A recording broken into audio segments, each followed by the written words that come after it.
Hello friends, ఈరోజు సగ్గుబియ్యము సేవియా కీర్ చేశాను. చూడండి ఎలా చేశానంటే, ఇది సగ్గుబియ్యము వేడి నీళ్ళు తీసుకొని కొంచెం వేడి నీళ్ళలో సగ్గుబియ్యము నానబెట్టి కొంచెం 5 నిమిషాలు వేడి నీళ్ళలో ఉంచితే మనకి ఈ సగ్గుబియ్యం అనేది చక్కగా త్వరగా బాయిల్ అవుతుంది. తర్వాత బాయిల్ అయిన తర్వాత ఇది సేవియా వేసాను, తర్వాత చక్కెర వేసాను, డ్రై ఫ్రూట్స్, మిల్క్ ఇవన్నీ వేసి రెడీ చేశాను. ఈరోజు సగ్గుబియ్యము సేవియా పాయసం చేశాను. ఫ్రెండ్స్, ఎలాగుందో మీరు కామెంట్ పెట్టండి, లైక్ చేయండి, షేర్ చేయండి.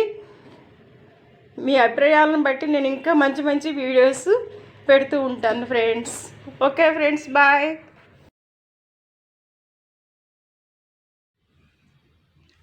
ఆఫ్టర్ కుకింగ్ తర్వాత సర్వింగ్ బౌల్లో తీసానండి కీరు. సగ్గుబియ్యము సేమియా కీర్ అండి. ఇది టేస్ట్ చేసి చెప్తానండి ఎలాగుందో. వావ్, ఎమ్మి టేస్ట్ అండి. మీరు కూడా చేసుకొని ఎలాగుందో కామెంట్ పెట్టండి, షేర్ చేయండి, లైక్ చేయండి.